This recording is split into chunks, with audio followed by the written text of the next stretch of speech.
All right, folks, we all need help controlling our finances. Less than 25% of us are consistently saving a portion of our income. The Breux Captial app was created specifically for black men seeking help getting control of their money. Joining me now is the co-founder of the fintech company, Ras Asan, to explain the app and how it works to support black millennials. Ras, glad to have you on the show. Why specifically black men?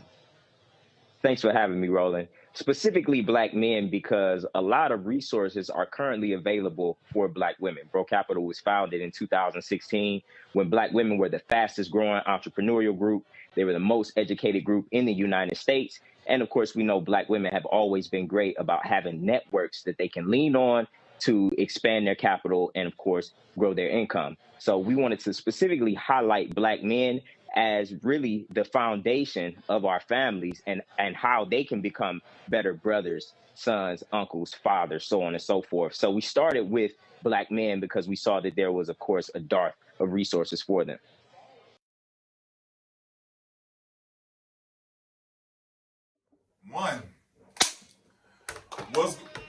It is what it is. Welcome to it's hype already. Yeah. That's right, Rob. It's hype already, y'all. Episode 263. We got my man Ras Asan on, y'all. It's gonna be a fantastic episode. Arthur, educator, revolutionary, visionary. This is true. You know what I'm saying? I appreciate that. Absolutely, bro. I call it like I see it or whatnot. You know. We got Miss Brittany in the house. We got Robbie in the house. What up, Rob? And then y'all already know who I am. We got Steve. Steve in the building. We got Michelle Louise. She gonna get it. She gonna punch me. Oh my God! Why did you have to go with the middle name? Y'all know. Y'all already know or whatnot. But it's gonna be a good episode, y'all. So, bro, thank you for coming on, man. Yeah. Thank y'all for having me. No, Absolutely, bro. Like you said, it's the hottest podcast in Cleveland. So We try. The fact that I'm here, that's an honor. Come on, bro. Come on. No, I appreciate that, bro. We had to have you on, man. Thank you. So let me ask you this, bro. I believe every journey has a beginning, right? So with the journey, your beginning, Cleveland born and raised? Absolutely. So if you had to say the side of the city that you claim as home, what side are we talking about? Oh yeah, I'm the southeast side. Come on now. Let's go. You talking about down the way? Yeah, you talking about Union Miles. We talking Okay. about Come on. we talking about, you know what I mean? What else we talking about? Kinsman. You Okay. know what I'm saying? Buckeye. What's happening? You know, Okay. so- All right. yeah. So let me ask you this: growing up on that side of town, man, we grew up on 114th miles or whatnot, so you know a little bit about that. With that being said, entrepreneurship, I know growing up for us, it didn't look like us at first. Growing up, where did the ambition or the aspiration for entrepreneurship begin? It was already inculcated in you, or was it something that you gravitated to? I got a unique story in the sense that my mother cultivated entrepreneurship in me by really telling the story of my great-grandfather, right? So I had entrepreneurship and really, like you say, that revolutionary, that leadership, all of that was the stories that my mother kept alive and my aunts kept alive about who my great-grandfather was and who my great-uncles were. And those who the guys who I wanted to be like, you know, that was my aspiration, that was the level. So everything I did of kind of getting out there, going to get it, kind of just, you know, understanding money and things, I feel like it was innate off the strength that it was something that was passed down through multiple generations. Because if I'm keeping it G, my grandmother passed away when she was 53, right? I never got a chance to meet her, but we're still finding assets that she left us. Wow. You know what I mean? So she had that mind and she had that intention to really do for us and to really put us on financially. And so, you know, that's one of the things that keeps me going. That's my why. So in terms of what's the beginning, like that's the beginning and that's, you know, the now as well. You know what I mean? said it was already It was already there. Like you say, standing on the shoulders of giants, man. I can't really say that the story started with me because all of us are products of people and things and situations that were here before we got here. So for me to be like, oh yeah, that was just me by myself, like, nah, shout out to my mom, shout out to my father, you know what I mean? Shout out to the church family that I came up with, you know what I mean? The folks in the neighborhood, my teachers that I had that told me when I was selling candy, yeah, you doing the right thing, keep going. You doing the wrong thing by missing class selling this candy, but you doing the right thing by selling this candy, you know what I mean? So shout out to them as well. That's what's up, bro. That's what's up. So let me ask you about that because I know growing up, it wasn't cool to be smart. I would say that maybe it's me. You know what I'm saying? I had to hide being smart. You know. Word. Growing up for you, would you say your talents are being appreciated at a young age or whatnot? Shout out to Mom Deuce again. So my brother was in major work, right? Shout out to major work in the 90s, right? And so he had already set the precedent for what we were supposed to do as students and what we were supposed to be as people in that regard, right? So he was already on it. And so I had the opportunity to go to Grace Mount. Shout out to Lee Harvard. Shout out to my way. I also went to Whitney Young from 6th grade to 12th grade. Time out. I speaking from Cleveland, Whitney Young was for the smart kids, okay? It was for the smart kids. You know what? They were, yeah, exactly. Listen, I tested. They was like, nope. It's cool. That's Whitney Young. I don't need to do a speech with Whitney Young. Hey, shout out to the Warriors out there, though. Come on now, no. I had to do that real quick. It's like I want to understand in Cleveland, you knew you were smart when you went to Whitney Young. This is true, and so the environment of being smart was an expectation, right? So like you said, it wasn't cool to be smart, but it was still the expectation. Come on now. And when I went home, I had to be what they told me I had to be, right? I wasn't one of those kids who was like, oh, this is some BS. You know, this studying doesn't relate to me. I don't see myself in the text. I wasn't one of those. I was like, this is what it is. Let's do it. I want to excel. I want to be the best. You know what I mean? And my parents had that standard too. So that's what it was. Shout out to the parents. Yeah. So, okay, high school, college. Yep. Right? What college you go to? Morehouse College. Come on now. Yeah. Come on now. Let's talk about the college experience because you went to HBCU, brother. Yes. And shout out to all the HBCUs who are showing our beautiful black brothers and sisters what it means to have pride and get higher education at the same time. For sure. So let's talk about your experience there. Man, it was a double-edged sword. It was a lot of growth, right? But it was that hard growth. You know what I mean? It was some pain in that growth. It was some loneliness and darkness in that growth. You know what I mean? Coming from 131st, shout out to the first. Y'all know what it is. We're going to talk about the first too. Okay. But coming from 131st, blue collar family. No, we weren't poor, but we weren't the richest. You know what I'm saying? Mind you, I went to school with Stevie Wonder's daughter. Went to school with Gerald Levert's son. Went to school with, bevy of names, right? They're children. So their allowances, their weekly budgets, look a little bit different than mine, right? So as much as we're cool, as much as I can hang with y'all, when y'all going to do that stuff, I don't want to be the broke friend. So I'm kind of like, no, I'm good, man. Y'all go ahead, have a good time, right? So it kind of damaged some of the relationships that I could have had based upon that lack of confidence I had because of poverty. You know what I'm saying? We can talk about that too. But so that was one thing that I realized on some first generation college student because we had the pride, but my parents, they knew education, but they didn't have the experience of it. They just had the knowledge of it, right? So they was like, go and do that, but I don't really know the experience of what it's like to have to pay for books, right? What it's like to have to pay for food still. You know what I'm saying? Come on now, Ras. You feel me? So those are the things first generation go through. So that was that side, but on the other side, like you say, the pride, the brotherhood, I didn't have to join a fraternity for real because Morehouse is a fraternity. You know what I'm saying? So and just the names that we got that came up out of there. You know what I'm saying? So being able to connect to that, the brand. I tell people all the time, shout out to my sister too. If it wasn't for my sister, I would have went to Toledo or OU or O State, right? You feel me? I had scholarships to those schools. But sis was like, nah, your heart was set on Morehouse. You going to Morehouse, you gonna make it happen. If it wasn't for her, I wouldn't have went. But it was like the best decision of my young life that I made to go down there and really get the training on being a man in that regard. And it's Atlanta too. Let's not fake like Atlanta ain't the place that we all wanted to go in the early 2000s based upon A-Town Stomping and Ludacris and Cherish and everybody else. We all wanted to go to the A. So, and of course, again, my brother, shout out to my brother, he set the precedent. He actually got admitted into Morehouse in 02, right? He didn't graduate at that time, but it was still the tour that I took with him in this was 08. Right, I almost went to Fisk. I went to a tour to Fisk, but I didn't. Well, me and my dad, we was in Nashville. Went to Atlanta to go see Bro. We like, oh, you want to go see the campus? I'm like, sure, let's go see it. We go to the campus, and it's beautiful. I fell in love, and that's just what it was. Come on, shout out to Morehouse. Right, so yeah, right, shout out to my story. Y'all let me motor mouth. No, bro, listen. this was it's funny. I was about to say, not just that, but this is your interview. Like, not many people understand this. Like, this is like we think we have questions out the wazoo. Did we send you any questions, bro? No, y'all did. No, we did not, did. brother. We don't send nobody no questions. I appreciate that. I appreciate that. On my show, I do the same thing, so I appreciate that. Yeah, it's a conversation, and like I believe genuine conversation brings out greatness. Right. It's much more, it's more authentic. You know what I'm saying? Exactly, bro. So I want to talk about how from Morehouse, bro, because like I said, once again, that's prestigious. Off rip. Like you said, I love how you said it's fraternity. I don't need. I'm already in one. I'm already in one. Yeah, for sure. How did that set the stage for what we know with your event and your endeavors now? That's, man, you couldn't have threw up a better alley-oop for I tried, bro. That was it. I'm good at what I do. Nah, 1,000. So, graduated 08, went to Morehouse, right?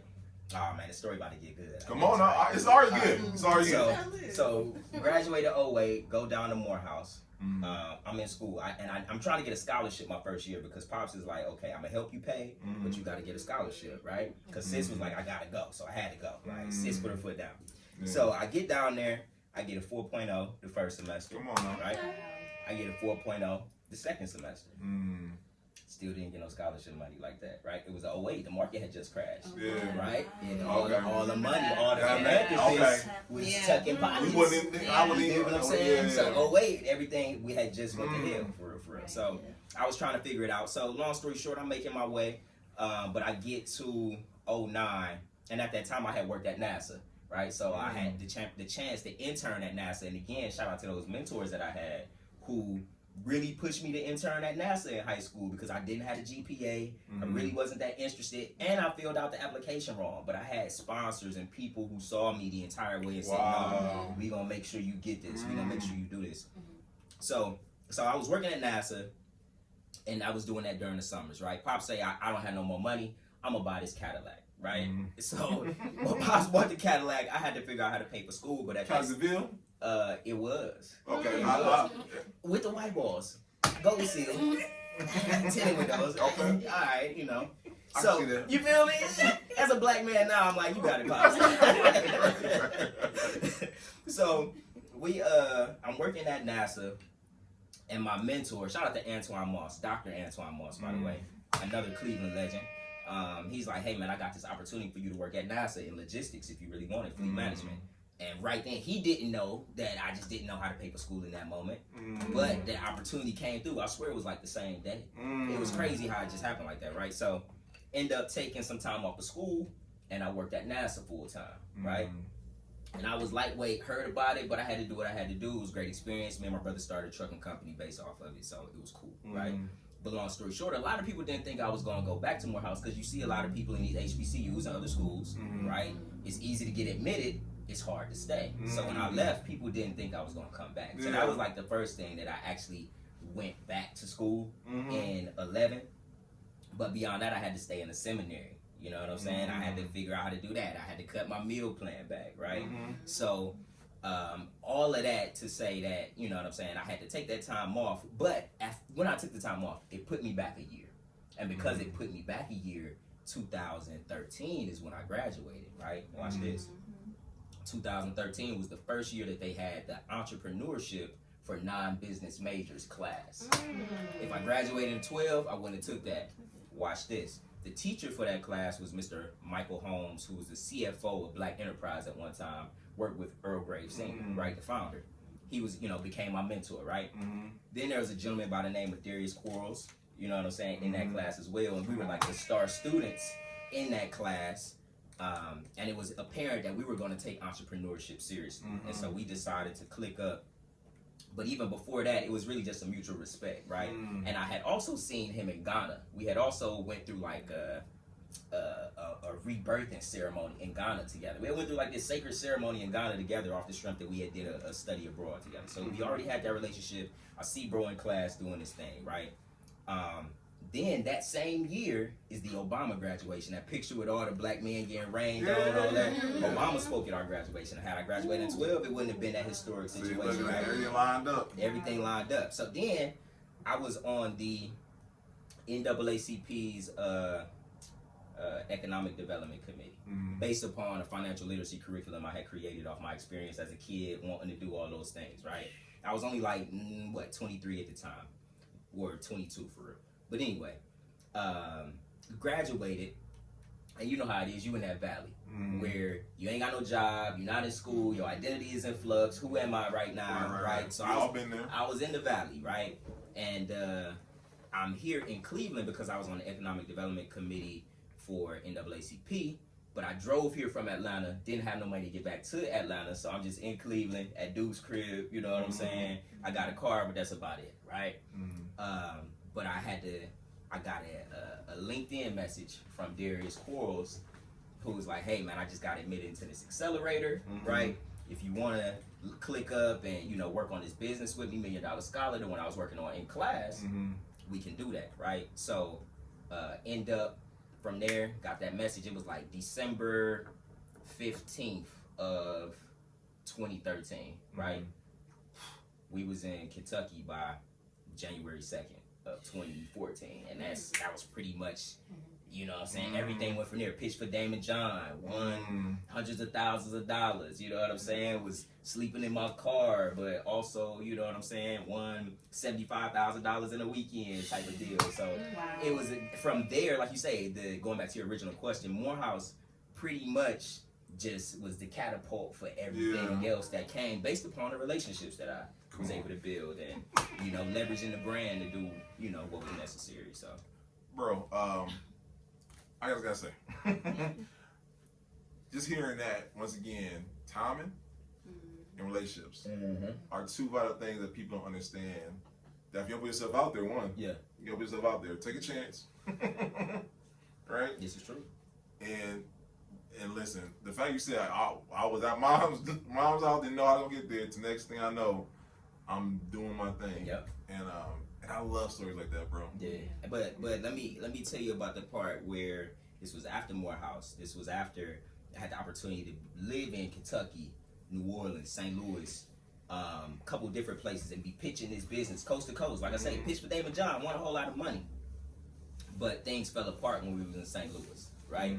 Long story short, it was very similar to Frank Lucas, where he took the photos in the chinchilla. Yeah. And after he was in the papers, they was like, hold on, who was that? Right? So we took some photos, was in St. Louis American. Long story short, I'll tell the story one day. But things came tumbling down, right? This is like 2015, after I graduated, 2 years of on the run across the country, right? Doing the thing. Moved back to Cleveland, right? Shout out to Dukes again. Was able to go back to the hut. You know what I'm saying? Back to the hut. You feel me? Figure it out. So, but at the same time, though, I'm working at Richmond Mall. Shout out to Richmond Mall, right? The Irie Jamaican restaurant that's popular now around the city. That was his first spot in Richmond Mall. He didn't even know my name. He just cut me checks and be like, here, because I worked the register. So, was working at the mall, trying to figure it out, and then again I got this opportunity to go to, what was it, Dallas, right? And the lesson in this though is everything can look like it's for you, but you can be wanting something else that somebody told you should want, right? So on paper it looked good. They gave me a company car. It was black owned. It was family owned. It was, you know what I'm saying, I had my own spot. It was this, that, and the third, right? But man, I hated them hours.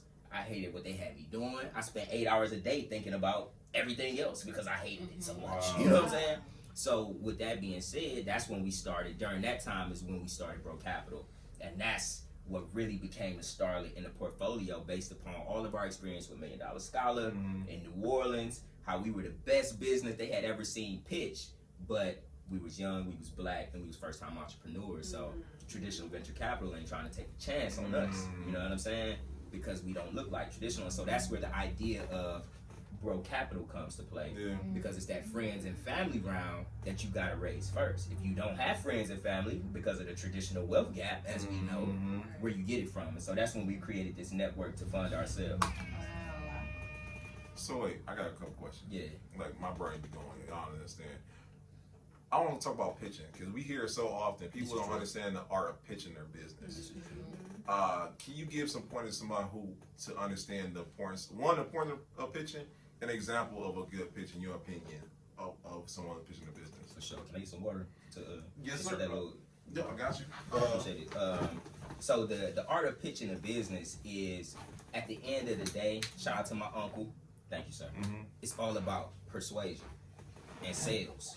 if you're not selling, your business ain't making no money. And a lot of people get a chance and a luxury, thank you, to make money without selling anything on a daily, right? Where you don't have to kill what you eat in that regard. So pitching is all about selling, but in order to sell, you've got to tell a story.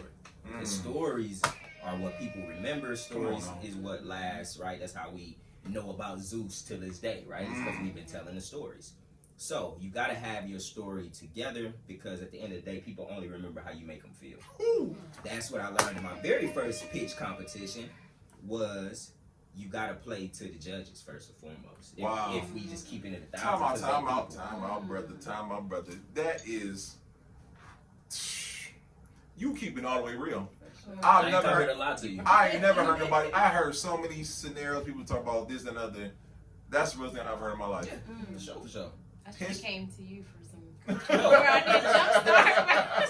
This is how Sam Bankman-Fried was able to do what he was able to do with, what was it, the whole crypto scam, right? Was able to take everybody down because he sold them on it. You know what I mean? He told them a story, they believed it. You know what I mean? You didn't have to have a product. It wasn't about the great product. You got to believe the story and you're going to hand over the bread. That's what it's about. Wait. Work on your story. Right? And there's several components to it. You know what I mean? You want to tell the problem solution, what makes you different. You want to have your financials broken down. You want to have a solid net operating income. You feel me? You're not spending more than you're making. And of course, they want to know you got a path to scale. It's about that B2B or that B2B to C, right? B2C is very difficult. Sorry, Ross. Brittany's like, what's B2B? My bad. And B2C. Okay. You gotta break it down my one bad. time. Funny. I'm gonna let it happen.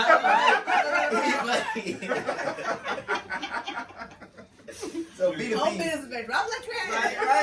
Right. No, that's hilarious. So B2B is about business to business. Okay. Right? Businesses. I knew that. Of course you did.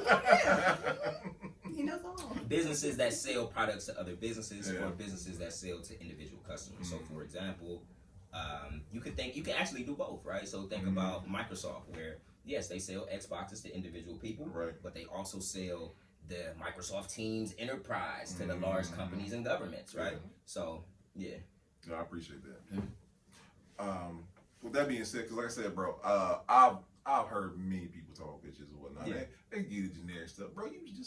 You didn't broke it down. You simplified it to a pure science now. You know what I'm saying? So shout out to you. I hope you're taking notes with that.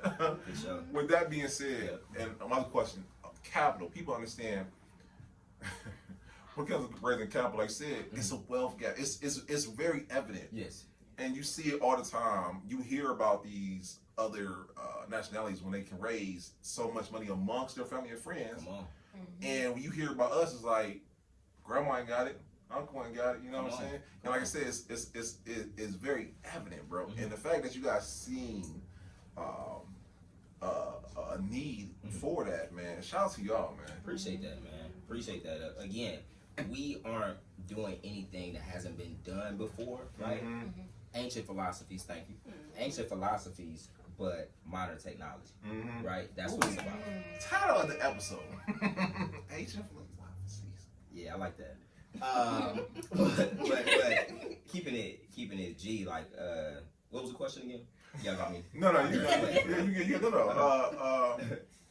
about just how the importance of raising capital. Oh yeah. Oh, so the importance of raising capital, man. Nothing. All right, let's take it a step back though. Yes, financial capital is one form of capital, but you got relationship capital, you got intellectual capital, you got spiritual capital. You know what I mean? So you got all different types of capital. Yeah, hella capital. There are 8 forms of capital, right? And so that's what Breux Capital does. We aggregate all 8 forms by building relationships, by aggregating the savings of black men, and also creating opportunities for us to invest collectively. Man, we got Cis Capital too now, right? Okay. We just got Cis Capital, so shout out to Breux Capital being for black men all across the country. Yeah. You know what I'm saying? A couple hundred members started from $500. We took it over 6 figures at this point, right? Solid 6 figures. And we got black women who have been cheering us on from day one, saying, hey, we support what y'all doing. We understand y'all deserve a space. But when the time's right, we want to click up with y'all. And so, you know, we launched Cis Capital, and so we got a solid number of members in Cleveland. Is, you know, the hub that's really holding it down right now. So, yeah. That's what's up. Yeah. So I got a friend, you know, he has a podcast. Okay. and he wanted to grow capital for his podcast, how would he go about getting with Bro Capital to raise that capital? You know what I'm saying? Is he a member of Breux Captial? Not yet, but he's going to be. Okay. I know him very personally. Yeah, no. So tell him to join Breux Captial because it's okay. Between you and me, right? Mm-hmm. You know what I'm saying? It's a private conversation. Yeah, I'm talking about my friend. Yeah, Breux Captial is launching a revolving loan fund, right? So the members not only be able to aggregate their savings to invest together, they'll also be able to loan money to each other and pay it back, similar to like a secured credit card, right? If you've already got money in the account, now you can borrow against that money. Come on, right? So yeah, so if you join Breux Captial now, it's kind of sweet. And if you know anything about these interest rates out here, come on, got the high yield savings popping off too, man. You might want to jump in. I mean, tell your friend. I'll tell my friend. Tell your friend. Tell your friend. I'm not the only one that halfway caught. Robbie is funny, man. He got another friend. Okay, well, that's all right. Man, That was listen. funny. Robbie, you funny. It's hilarious. Okay, my bad, bro. We be having too much fun on the podcast. We are a professional podcast, okay? We really are. We sometimes are. Right. Y'all. With that being said, bro, I want to talk about. Okay, so and then I usually got my rag on. entrepreneur in residence, bro. I didn't even know that was an actual title. Yeah. Until I seen yours. Okay. Oh, man. I appreciate that. Shout out to Camille Janice. Yeah. Shout out to Camille. Yeah. Oh, Camille's solid. Shout out to Camille. You know I gotta shout out all the Cleveland heavy Come on. hitters. Come on, heavy hitters. So Camille Janice is the entrepreneur in residence for Jumpstart, right? So Jumpstart is the Shout out Jumpstart. Yeah, it's the major venture capital firm in the state of Ohio. Come on, right? man. From a philanthropy standpoint, they do a lot, but also, you know, they put money down, right? But Camille got that role and she's been doing amazing work. But I learned about entrepreneur residence years ago when I was in New Orleans as an entrepreneur, working with venture capital firms trying to get this money, right? But long story short, EIR is simply an expert in business, right? An entrepreneur who works with other entrepreneurs to help them get to the next level, right? And so my role with the city, the EIR, the very first EIR for the city of Cleveland, was about helping small businesses on the southeast side, right, go to the next level. And we all know how the southeast side been disinvested in over the past several decades. We can get into that too, because I know we got an election coming up. Listen, let's talk about it, because like I had the honor of riding past the old neighborhood, and it's like I don't know, we've been solid on miles. What, I'm 37. Yeah, we talking about 20 plus years, and they don't look no different.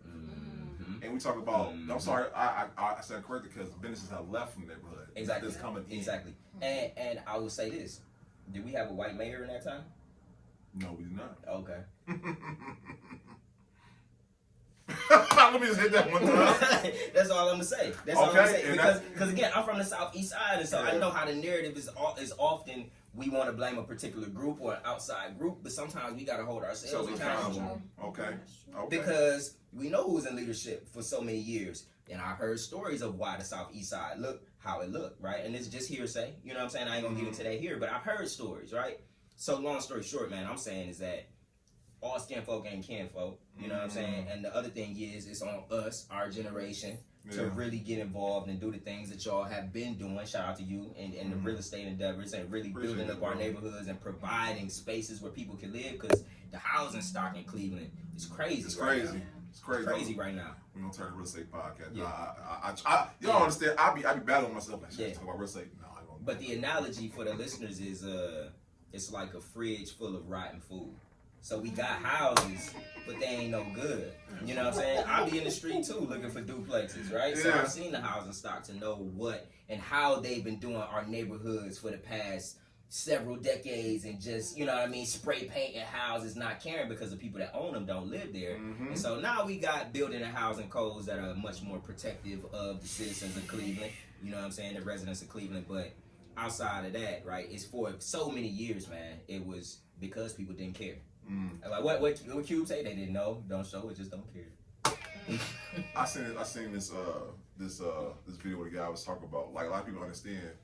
See, like, it's Cleveland, South Side. Yeah. Well, we don't know. People literally buy this land and they don't like us, and will let it become decrepit, let it become inhabitable. Yep. Literally for the sole purpose of eminent domain. For people who don't know eminent domain, let me tell you, in real estate, literally the city or the state will buy up this land for a fraction of the price. Come on.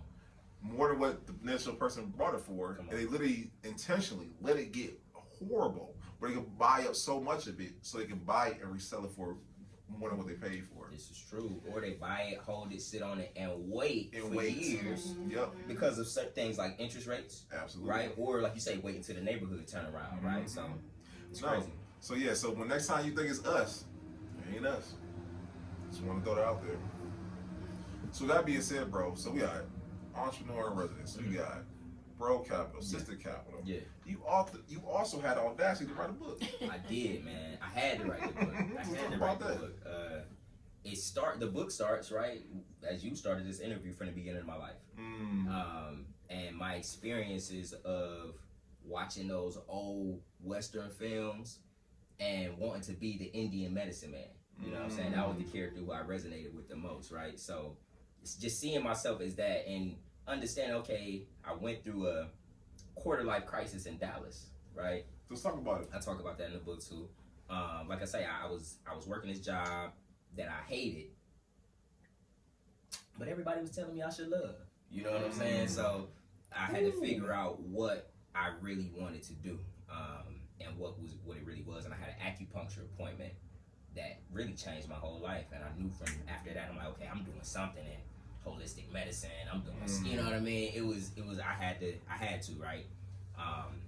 But I also, as a college student, right, as a broke college student, you know what I'm saying, coming from humble beginnings, was eating oatmeal for dinner. You know what I'm saying? All I had to eat was blueberries at one point. You know what I'm saying? Was doing all type of stuff, eating pizza and all type of stuff, right? And then of course it's college, so you know you drinking, you know you staying up late, you know. I ain't in college no more. So I'm doing that. right? And then of course the calf. So you know they put all type of additives and things in that food. Yeah. So my stomach was in shambles. So I had to get my life right. And I took those same terrible habits directly into entrepreneurship. And we all know as business owners, if I'm not working, none of this works, right? So if my stomach is in shambles, or if I'm not feeling good, or I'm not able to go out and handle the business, it's not going down. So I realized I had to, get myself together, started doing the studying. But really, that bug sparked me to say, I'm gonna take a herbalism class. I'm gonna become a certified herbalist, right? And I did it. And I enjoyed the gym so much, I was like, yeah, I'm gonna become a personal trainer. I spend so much time in here anyway, I might as well, right? Right. So those were the things that helped me study the body, but also helped me understand plants and their relationship to them. Yeah. I can talk to you all night about organic, natural, Off plants, top. everything. Let's go. Yeah. For real. That's good. How long would you say it took you to get your, certification or, in herbal medicine? So it was 2017 that I started, and I finished, I want to say before 2019 came, so it was December of 2018 that I finished both. Yeah. Oh, so it was about a year. Okay. Yeah, so about a year for both. Okay. Yeah. Now, you are drinking concoction here, brother. What's the significance of the lemon in the water? Oh, no, so this is actually lime. Oh, my bad. I generally like to have some lemons because I like to have fruits with seeds in them, right? Okay. Limes don't have seeds, but key limes, you know what I'm saying, they're supposed to have some benefits, right? Okay. But I figured I was going to be talking, so I wanted to have something that, soothe, but also have a little bit of taste to it, but nothing crazy. So yeah, and also just, living my raps, right? Being the example for the people. Come on now. I'm gonna be y'all next podcast. Like, bro, we got some lemon in the water. Yep. Ras told me. And it's delicious too. It is. Have you started to study, or have you studied Dr. Sebi? I have studied Dr. Sebi. Okay. Right. And that's where I got lime water from. Okay. And it's funny because I was listening to a lecture earlier, and again, right, Dr. Sebi started as a student of the Honorable Elijah Muhammad, right? And so this idea of eating to live and not living to eat originated with, Elijah Muhammad. So taking some of those tools and tenets of eating one time a day, right? If you're trying to lose weight, trying to build your immune system, get that one good nutrient dense meal in a day, and then go fast for the rest. You know what I mean? Yeah, drinking water or coffee or something like that, but black coffee, not with a whole lot of sugar and trash. You know what I mean? Yeah. That's good stuff. Yeah. I rethink my life. I'm over here. Y'all don't mind me. I'm over here like I be eating blueberries and oatmeal. Like, I'm not even counting no more. Right. No, Robbie was inspiring me earlier talking about how her daughter only eats fruit for breakfast and only drinks lemon water or lime water for breakfast. Like, that's exactly what you're supposed to be doing. So shout out to you for modeling the example of what she's gonna take into the rest of her life. You know what I mean? And not have to deal with the issues we dealt with because we didn't know. Yeah, you know? Right. Absolutely. And is that what we can expect out of Heal That Hustle? That is exactly what you can expect. Okay. Yeah. Heal That Hustle, the wellness guide for go-getters. So it's really for anybody doing anything. So if you're a parent, you're a student, right? You both, you know what I mean? Business owner, active lifestyle, entertainer, creative, all of those things, you generally are neglecting your health for the sake of the grind, the hustle, right? Life is a hustle. So Heal That Hustle, put together your healthy hustle, you know what I mean? Wanted to create a guide, something practical that you could open up, flip to any page, and get some value from it. Come on now. We need that. Yeah, we definitely because you said something that's powerful. That, like y'all understand, I be stuck in the interview. I'm like, dang, I'm over really testing my life right now. But you said something powerful. You said your life wasn't everything was a sham because your health wasn't where it needed to be. It wasn't. And I'm like, dang, that's crazy. Yes. And I don't think enough entrepreneurs understand the importance of both. Gotta have both, man. Right. The parallels between fitness and finance are so crazy to me. Because you think about dollar cost averaging, right? Investing over time, right? Consistently over time in 20 years makes a big difference. It's not about interest. Compound, right? It's not about just investing at one time a day, boom, I put $10 away. In 20 years, I'm like, oh, that's supposed to give me something. Yeah, you paid a salad one time, that's great. Do that tomorrow. Keep compounding that, and in 20 years, you'll see the benefits of that. So it's a long-term game, but as my mother always told me, either pay now or you pay later. So what would you recommend busy entrepreneurs like us, like what if you're Like my single friend. mothers and you know just busy all the time? So, how do you balance that? Got a treat for y'all. It's pretty much 5 tenets inside the book. That the book can be summed up into 5 habits, right? And if you're doing all 5 of these, amazing. If you're doing one of them, you still cooking, right? So starting at the very top, we've all got to get good rest, right? So that's the first thing. So if you're a business owner, start delegating, start automating. You feel me? You're doing too much. You know what I'm saying? Put it down, right? Figure out a better way. Thank you, Robbie. Right? That's good. Right? That's just what it is. You know what I mean? So that's the first thing. Get your 8 hours, get your rest in, and also rest is a part of the work. I want to just say that. Rest is a part of the work. Sharpening the axe is a part of chopping down a tree. Wow. Right? So think about that. Ras Asan, come play, y'all. Right? So the next thing is, as everybody knows, you got to get your hydration in. You got to get your water in, right? So you got to get that, whatever your body weight is. Some people say a gallon. Some people say, 8 glasses, whatever. You know what's right for you, right? That's another thing is that everybody's body is different. You know what's right for you, right? But we all got to get water in some capacity, right? The next thing is leafy greens. So as you're drinking your water, make sure that with every meal, you should be eating leafy greens if we keeping it 1,000. Because, right, it should be a plant-based meal. I don't necessarily advocate for veganism. I don't advocate for, vegetarianism, right? Everybody's different. But all of us should be eating plants the most, right? So, and that's going to keep you, as you get your proteins, all that other stuff, right? So, leafy greens. Then I also want to make sure that you are, as you're putting that food in your body, right, you got to make sure it's coming out. So you got to fast, right? Fasting is important. So first thing in the morning, I like to say, eat your leafy greens on that empty stomach, right? Eat a salad first thing for breakfast because you could be running all day. And you look up, it's 4 o'clock, all you'd have was a Nutri-Grain bar and some Starbucks, right? So eat your salad first thing in the day. Be intentional about prioritizing you first thing in the day. So just in case things get hectic throughout the rest of the day, you good to go, right? Outside of that, we talked about the fasting. Now you got to exercise, right? I'm going to say exercise, whatever your exercise of choice is. If you dance, if you roller skate, you know what I mean? If you like the gym, I personally advocate for weightlifting and the gym because as we get older, everybody knows we lose muscle mass. So how do you combat that? What's the fountain of youth? Strength training, right? And if you're really getting it in on the strength training side, you're gonna be sore. So what do you gotta do? Take a bath. Submerge yourself in the water. Humans, over thousands and millions of years, really, have been submerging themselves in water to get clean, primarily, right? It's very recent that we've been just letting water kind of wash over us in a kind of sparse way, get the dirt off, right? Submerge yourself in that warm water. It's very similar to being in a mother's womb, right? Life is sustained through heat and moisture. So put yourself in that bath. It's also going to cause you to slow down and think about what you got going on. But it's good for your organs. It's good for your muscles. Fountain of youth type stuff. So, yeah. It's all inside. Now I got the recipes in there. You know what I mean? I got what type of bath you should take in there, different exercises that you can do, because all exercises are summed up in 5 movements, essentially, right? So you could be sitting down and be doing some crunches or something like that at your desk, right? You could be just raising up, you know what I mean? Stretching your arms, as you said, at your desk. So just being conscious and being prioritizing yourself, being conscious of prioritizing yourself is important. So and being self-aware too, because like I be delusional sometimes. I'm like, man, I just walk this place right here. That's my exercise for the day. Yeah, brother, you gotta push me. I mean, but the thing is, something is better than nothing, bro. Because there are some people out there, all they can do is walk. You know what I'm saying?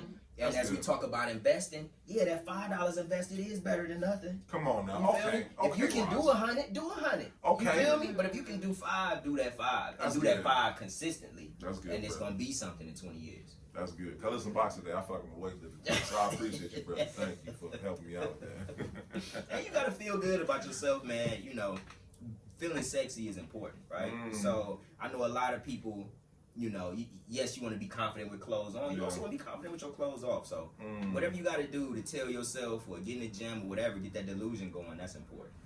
Okay. Listen, y'all hear this, man? I hope y'all got y'all notebooks out, cause like I have the honor of editing these podcasts.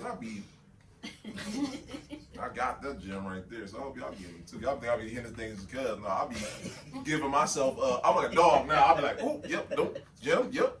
Oh, yeah, Bill went off again. You know what I'm saying? They don't be hearing me, though. They Pavlov's. Yeah, they don't be hearing me, Rob. That's hilarious. So let me ask you this, brother. Yeah. With that being said, man, what keeps you going, man? What keeps you motivated? Oh, man, what keeps me going, keeps me motivated?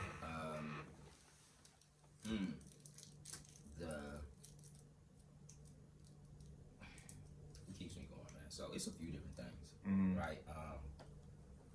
You can have toward motivation. And you can have away from motivation. You know what I'm saying? I've learned to use both. Come on. Right? So early on in life, a lot of us are using away from motivation to get, right? I left Cleveland. I want to get away from it. I want to, get away from that, right? But then I realized that after you get away from that, the motivation wanes. And now you feel like, okay, I got away from it. What do I do now? But if you have toward motivation, you're always keeping that vision in sight and you're able to move towards it, right? So my toward motivation is, you know, having, for me, winning at life, right, is being a wealthy great-grandfather with love and respect for my family. If I do that, I've won the game, right? So that's what keeps me going. You know what I'm saying? That's what keeps me wanting to be healthy, to stay around so I can be here for my great-grandkids, right? That's what keeps me wanting to work on myself so I can build a relationship with the right woman who's important to be that mother and that matriarch for that family that I'm building. You know what I'm saying? So that's good. So family at the core of it all keeps me going.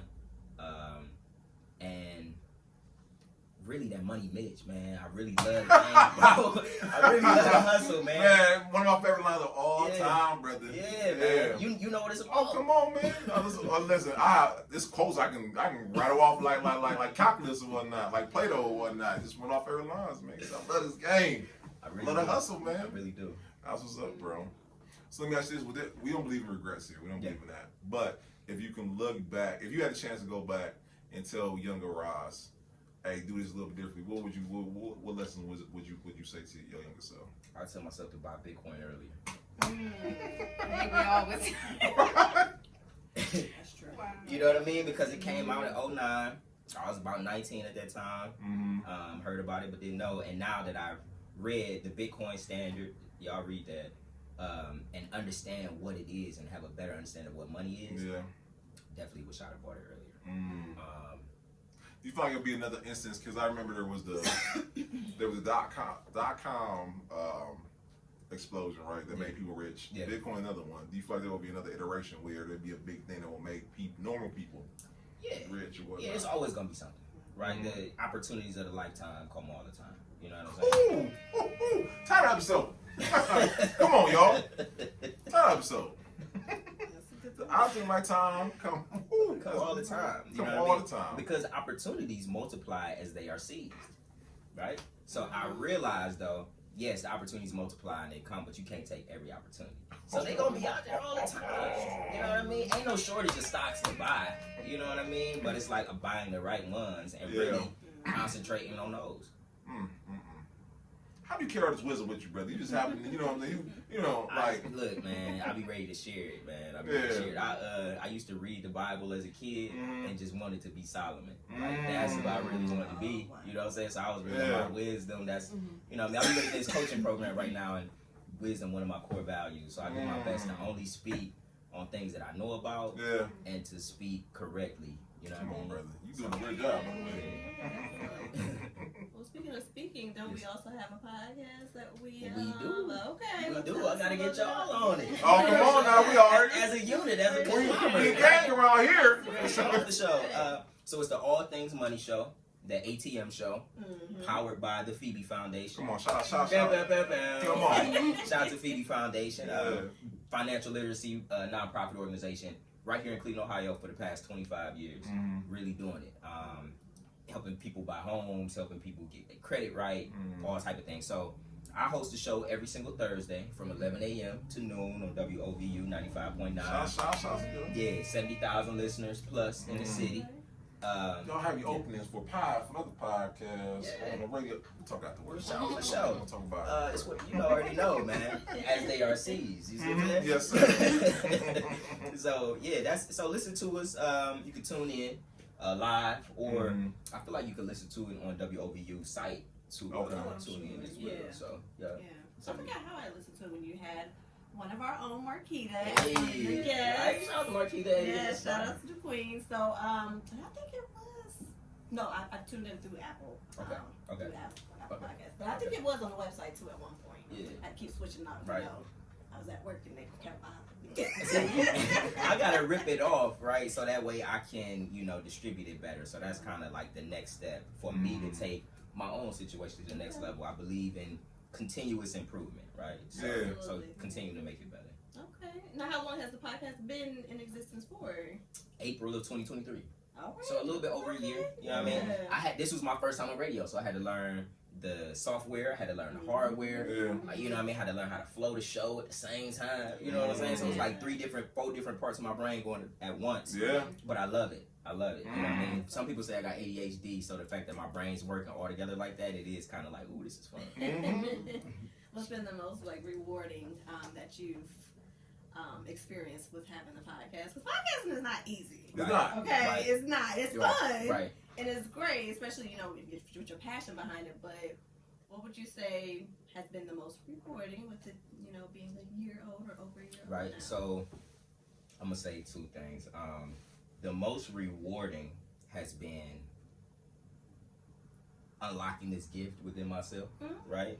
Being able to communicate and have conversations and bring out gems with people. Because like you say, everybody can't do it. And I didn't realize that at first. Somebody had to be like, no, Ras, you're doing that. Everybody can't do that, right? Come on, bro. So I didn't realize that at first. So understanding that, like, dang, okay, I got a little something going on. You know what I'm saying? So that was the first thing. And then the second thing was just being around the radio. I was able to come in contact with Jay Dilla's mom, Ma Duchiansi. Come on now. And I was able to interview her alongside our very own DJ Uni, Black Unicorn. Shout out to DJ. Oh yeah, shout out to her. She be coming through for me. You already know Uni. So that was the most memorable as well as the most impactful. Okay. Yeah. Okay. That's a great sum it up. Thank you. Yeah, for sure. Yeah, because like my sensei behind the camera, he told me don't be petty or whatnot. I don't believe everybody should have a podcast. I don't. This is true. This is very true. I'm just saying, it's true because people think it's easy. It is not. We have a team here. This is a team effort. And they do a great job too, man. Shout out to the whole team. Come on now. Pull up experience like everybody. Appreciate you, bro. Yeah. Yeah, no, but I said that because I'm not trying to be funny, but everybody thinks it's just a mic and you speaking. is a coordinated effort. I know you make it look easy, you make it look great and sexy sometimes, you know what I'm saying? But it's not easy. And I want to shout y'all because once again, y'all, everyone thinks it's easy, but it's not. And like you said, it's a format. It's an art form. And a science to it. It's a science to it. Thank you, brother. Thank you, brother. It's an art and science, right? Art and the science, yes. And like you said, you're always learning too. Absolutely. Ways to make it better, so that way it can get to reach more To the masses. You know, so yeah. Absolutely. Shout out to you. Yeah, All yeah. things money, I love it. It's ATM. Yeah, ATM. Yep. Yeah, we gotta get you on there, Brittany. Come on. Hey, just say when. All right. Next week. You put my move. There you go. Yes, brother. There you go. Rob got it. That's how you do it. No, I'll come up since you earlier. I got you, brother. Like, oh, Brittany, remember sitting up? This week and this last week and this week. So let me ask you about this, brother. And I feel like this is something we got to incorporate somehow to pull up because we talk about relationships, right? We talk about support systems. Yeah. And then we talk like this is a real thing. Like we have every year we have an entrepreneur dating game. You know what I'm saying? Because we understand relationship and also first of all entrepreneurship is hard. You know that firsthand. But relationship is also a hard thing. How do you maintain or how do you not try? Well, how I don't want to put this. Help me out, Brittany. How do you manage it all? How do you manage it all? Yes. Management wise, how do you how do you juggle it all? Because I get to be the same person in every single situation, right? So I get to be me, right? So whether I'm with Shawty, I'm me. You know what I'm saying? If I'm in the boardroom, I'm me. You know what I mean? And as a man, right? And I'm talking to you right now. You know what I'm saying? Shout out to the ladies here. But as a man, right? I'm a leader, and that's just what it is. So like you say, in business, I'm leader, right? And at home, I'm a leader, right? But at the same time, though, I understand my role in these greater positions, right? Because as a leader, I delegate, understand when to lean on the experts, and when I don't know that, hey, you got it. You know what I'm saying? And support and empower and facilitate, right? So that's the first thing is that I've learned, and I had to learn that. It's not like I just woke up one day. You feel me? Like I had to read books and study, and you know what I'm saying, lose friends and relationships because I didn't know who I was and what I was dealing with internally, right? But once I figured it out and realized, like, okay, this is who I am. This is what I am. So shout out to human design. I know some people like, you know, shout out to astrology. Shout out to human design. Shout out to the Myers-Briggs, you know what I'm saying? Even shout out to Strength Finder, right? To figuring out exactly who you are, what you do best, because bottle of water on the side of the road is $1. Same bottle of water in the airport, charge you whatever they want to, because it's in the right place. You know what I'm saying? So it's the same water, but you just got to be in the right place. So figuring out how to put myself in the right positions based upon who I was. That's so good, brother. I don't think they understand the gems you dropping in this joint. Hey, man, you around 4 different, because I heard about it, human design and all these things and whatnot. These are fundamental things to understand, not yourself, but you understand yourself in relationship and whatnot, bro. So I hope y'all taking notes, man. My man is dropping the super gem. We talking about diamonds the size of the big your head right now. Take y'all notes, man. So with that being said, man, we talk about the past, talk about the present, talk about the future, brother. What does the future hold for Ras, man? What does the future hold, man? So shout out to the team. Shout out, you know, like you say, the pull-up experience is way more than you. You know what I'm saying? Oh, absolutely, bro. So when you see Ras and you see me doing my thing, know I got people that, yes, I pay to help me out and get work done for me. You know what I'm saying? Because that's necessary. I can't do everything myself, and I realized that I've got to do the things that only I can do. If I can get somebody else to do it, then yeah. So like, shout out to your children, right? Only you can be there for them, right? But watering the lawn or mowing the grass, you can get somebody else to do that, right?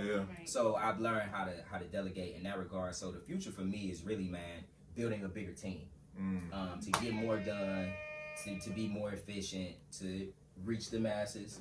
You know what I'm saying? And just keep it going. So continuing to build a larger team. Also, connecting cross-culturally. You know what I mean? Shout out to the Southeast Side, right? Where y'all already know if we seeing white folks in the neighborhood, it's like, what are you doing What here? are you doing? Yeah, or if it's a certain time, I know what you're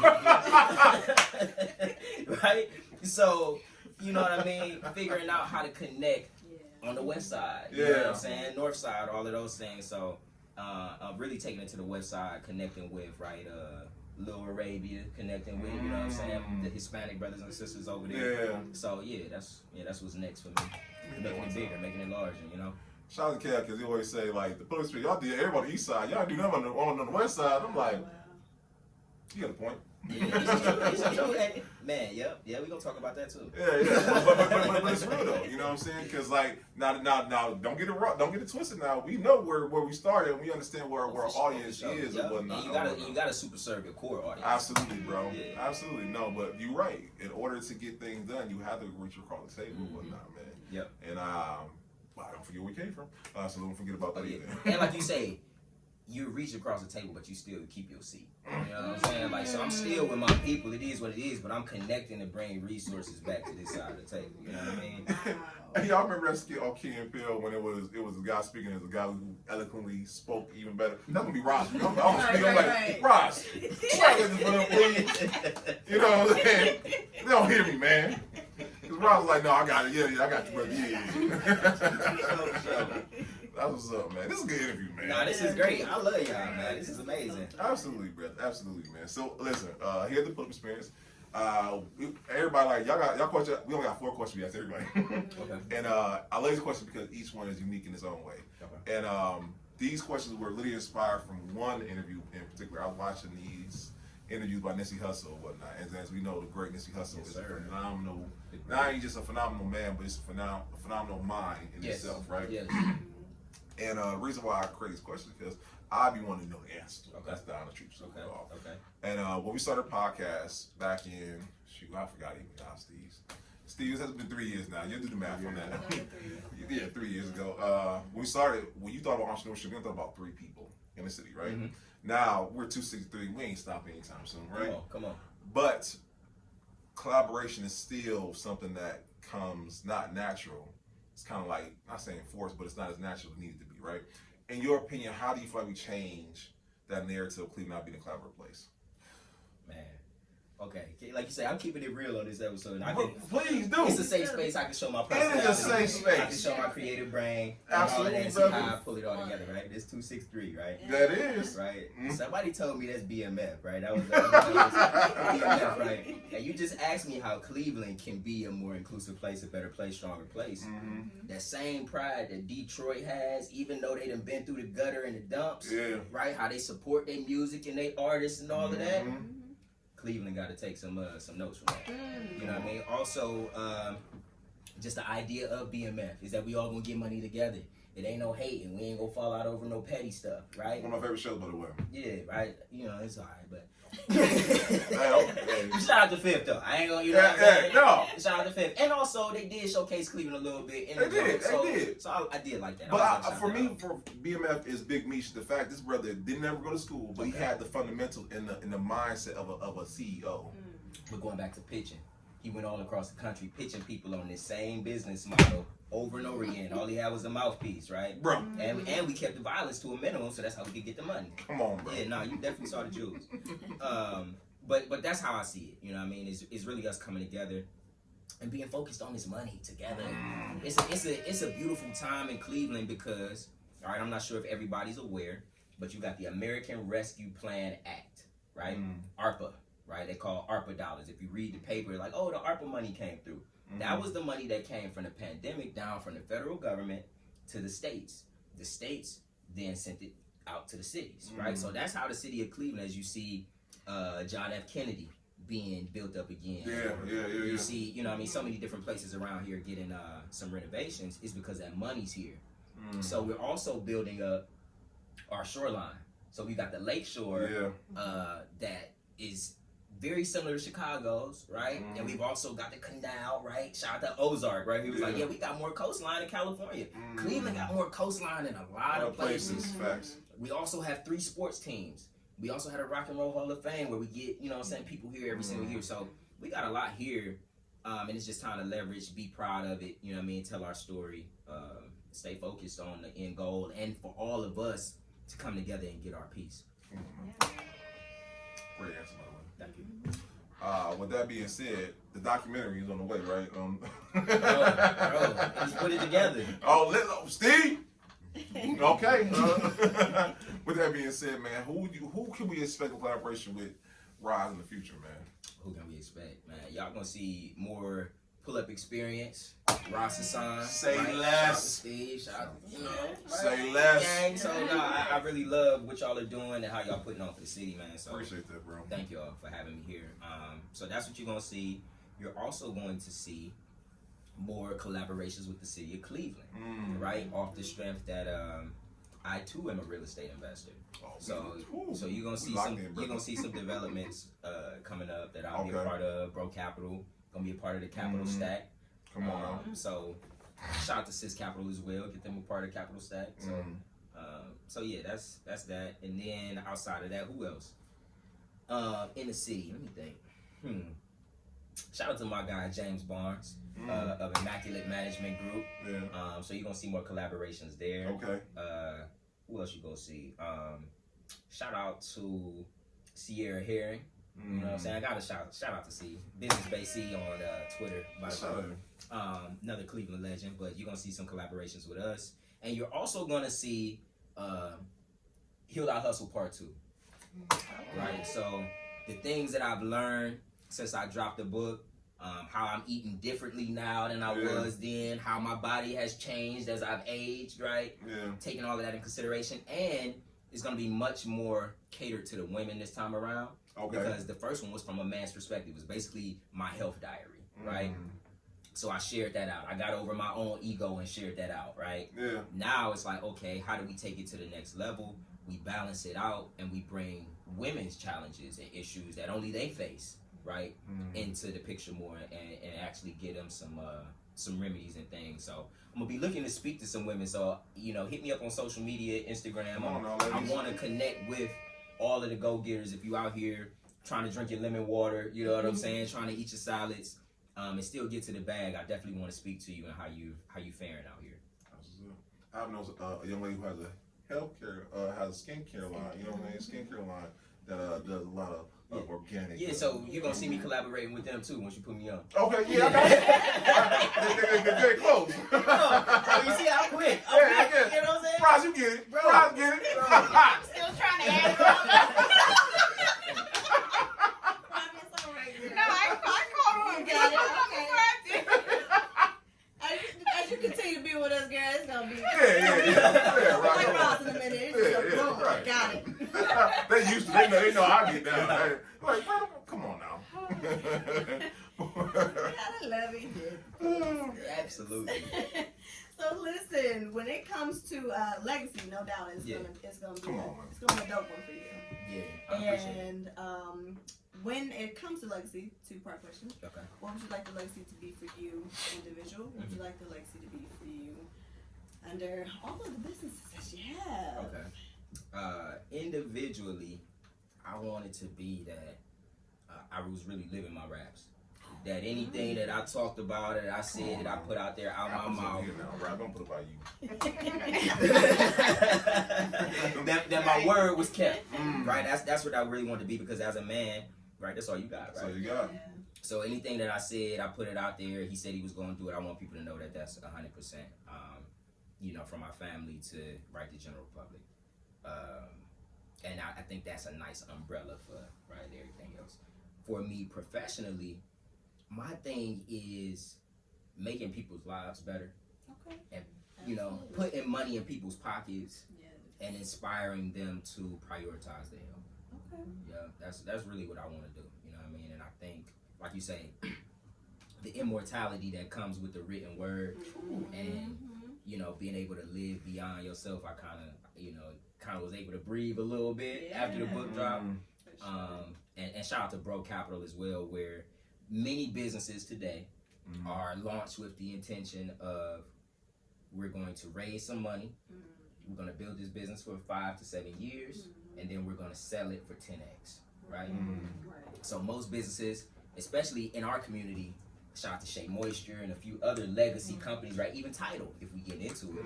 These businesses were built off the backs of, or really the narrative, this is for black people. This is us, by black, right? Yeah. Then, of course, the cycle of business, you turn around and sell it to some people that don't look like us, right? Whatever ethnicity they was, you turn around and sell it to them. And now it's kind of like, you feeling betrayed because we thought we had something. So with Breux Captial, our goal was we took it back again. Ancient philosophies, modern technology. The pyramid's still standing. You know what I mean? Thank you, Robbie. The pyramid's still standing, so we wanted to build something that lasted the test of time, that wasn't just flippable, right? That was multiple generations, because how we saw it, we should have been born and grandfathered into Breux Captial quite literally. You know what I'm saying? So we wanted to have something that lasted multiple generations, and so we built it as a system that could live beyond us. So shout out to Breux Captial and all of the bros who make Breux Captial possible. I'm not the one doing it. You know what I mean? Shout out to Steve Jobs, right? You can't invent the iPhone and be at the Apple store trying to be a register, right? That's true. So shout out to the team to put it together. And yeah, that's my legacy. Right? Okay. Well, listen, the legacy is well put together. Okay, sir. And my beauty, would you like to take the last question with the 3? So they ask this question at the end of every podcast. Okay. If you were to kind of consolidate and sum pretty much what you just set up into 3 key takeaways, what would those be? Because you're dropping them gems, bro. Okay. All right. Everything I've said into key takeaways is I'm going to say confidence is the credential. You know? This brother is spitting. This brother is spitting. That's it. Nah, that's right. Confidence is credentials. That's it. Because like That's you the say, title. That's the title right there. It's title. because like you say, like Meech walked into all these rooms and what he had? Confidence. Confidence, right? When we doing real estate, when we doing mergers and acquisitions, big deals, right? To really draw that money and take it to the next level, what you gotta have first and foremost, really just that audacity, that confidence. So first and foremost, confidence is a credential. Whatever you working on, whatever you building on, confidence is that first thing.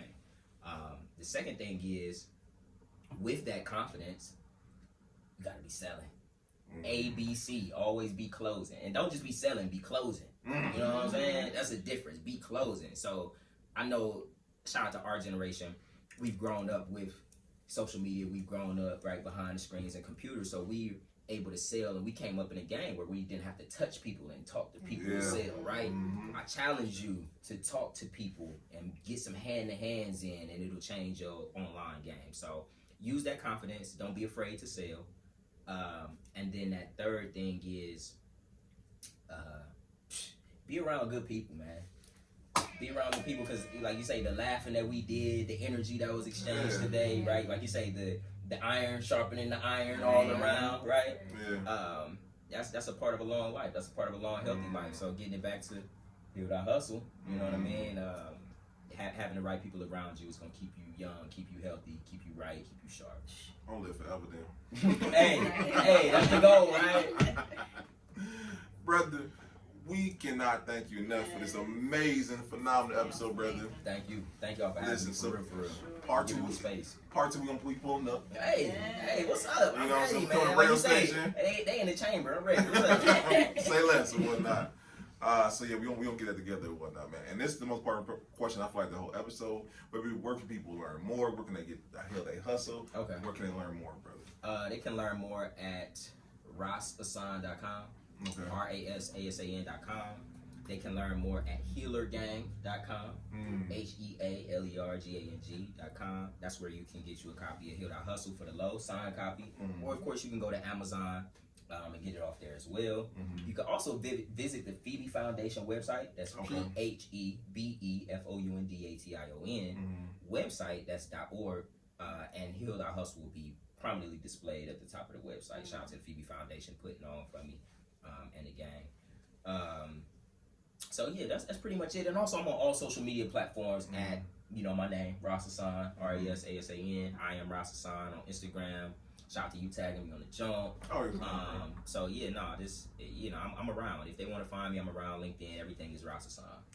And listen, guys. Don't find me on Twitter because I be talking crazy. You know what? It's funny. It's so funny. I got a couple of tweets we want to talk about. We'll talk about the episode, though. You know. Follow you right Reverse psychology. See? That's why it's a good episode, man. Brother, we appreciate you, man. Thank y'all, man. Yes, sir. Yes, sir. So, guys, we got to pay some bills. So, guys, listen, we will not be having Entrepreneur's Sweetest Day game on Sweetest Day But we're gonna do a bigger, we're gonna do a Valentine's Day. So for all my single entrepreneurs, we understand finding that person to spend a long nights with when you're doing your proposals, you need somebody, right? See, right? So we will be having Valentine's Day edition of Entrepreneur Day Game. If you're not familiar with what we do, this will be our 4th year, right, y'all? Fourth year? I can't remember, y'all. I'm getting old. With that being said, guys, we ain't popping no balloons. We are gonna have one bachelorette, one bachelor, and 3 bachelor or bachelorettes, or however you get down, and then we're gonna have them speak about questions that you want to get answers to, and you choose from 3. Yes, you choose, but you don't get a chance to see them, and then you be like, oh, you have a phenomenal personality. Oh, you also fine, cool, even better. You know what I'm saying? So yeah, so that's what we're doing for you guys. So listen, stay tuned for that. Also, guys, November 10th, here at the Political Experience, we understand mental health is something that is close to my heart and close to a lot of our members here at the Political Experience. So we're going to have our last panel discussion of the year. We're talking about mental health and entrepreneurship and how we can navigate this thing, because as you all know, during the holiday season is one of the hardest times for any of us. And suicide rates are through the roof during this time. So we're going to be having health professionals. We're going to have services. We're going to have all these things that help you navigate this troublesome time that we're all going through, because stress is through the roof, anxiety, overwhelmness, all these things. We're going to help you learn how you can cope and find you the perfect person to help you through that time, okay? Holistically and through other means and whatnot. So please stay tuned for that. Get your tickets for that. And make sure you guys tune into my podcast, Beauty Toe. I'm gonna have to have you go on. Okay. Where I have great guests like Ras on, and we discuss great relational topics. Again, you guys get to hear our stories, kind of know some of the things to avoid from our story. Come on now. So that way it can promote a positive change for you. So if you're able to learn something from our mistakes, then we know it was a story well told on Beauty Toe, and I can't wait to see you guys there. That's right, guys. And if you rock with us, you need to be. I don't know. Go subscribe to business right now. Stop playing with me. Robbie? Stop playing with Robbie. That's it. Walk it off. Well, Robbie is here with Ginger and Honey for all of your organic and natural skincare needs. So you can find us at www.gingerandhoney.co, or if you're in the Cleveland area, you can find us at City Goods, Fairfax Meyer, or Made Cleveland on Coventry. Absolutely. Guys, also, we will be Futureland. Yeah. We are going to be having, we will be podcasting per usual, doing amazing interviews. But then on October 12th, we had the honor of speaking the whole entire game. And we're going to have the honor of telling you how you, yes, you, the person listening, you, the person watching, how you need to create a podcast. How every business needs a podcast. Not you personally, but your business. No, I'm stop playing. I'm just playing. Let me stop playing. I'm being petty right now. I'm joking. I'm being serious though. You need a podcast, and if you want to be, you want to differentiate yourself in your industry. You want to create unlimited content. If you just want to create another revenue stream, podcast is the answer to that thing. Back in the day, it was have a website, social media, podcast in the future. So we're going to teach you how we, after 263 episodes, have done it. So be in the room, network, learn, and just get better at what you need to do. We got tickets for you. Oh, we got a giveaway too. I'm sorry, we got a giveaway for that. We got tickets to give away, don't we? Oh. Yeah, we got 2 VIP tickets, by the way. So do me a favor, put it in the comments, Futureland, and I will choose some winners. Well, Gotcha. nice. I know, right? Yo, I'm full of surprises tonight. Don't forget our team now. Yeah, y'all. Give away tickets.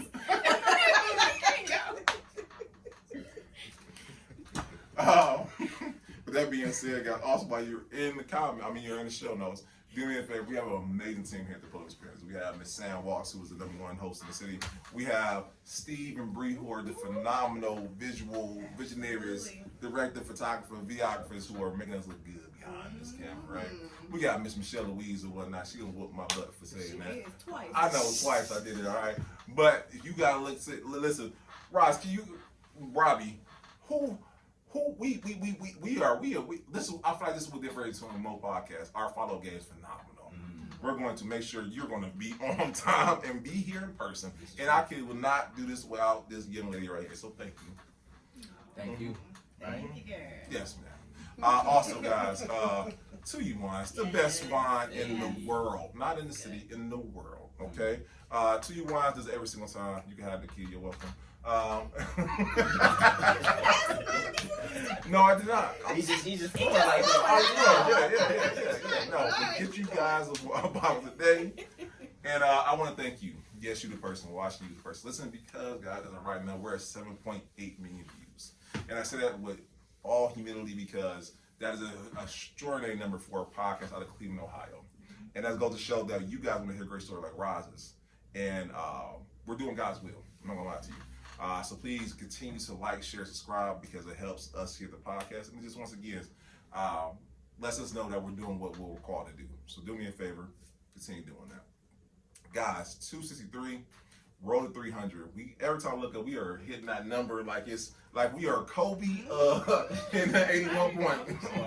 You know what I'm saying? But God is good. We're going to continue going to the wheels fall off, y'all. So we'll see y'all next time. Peace.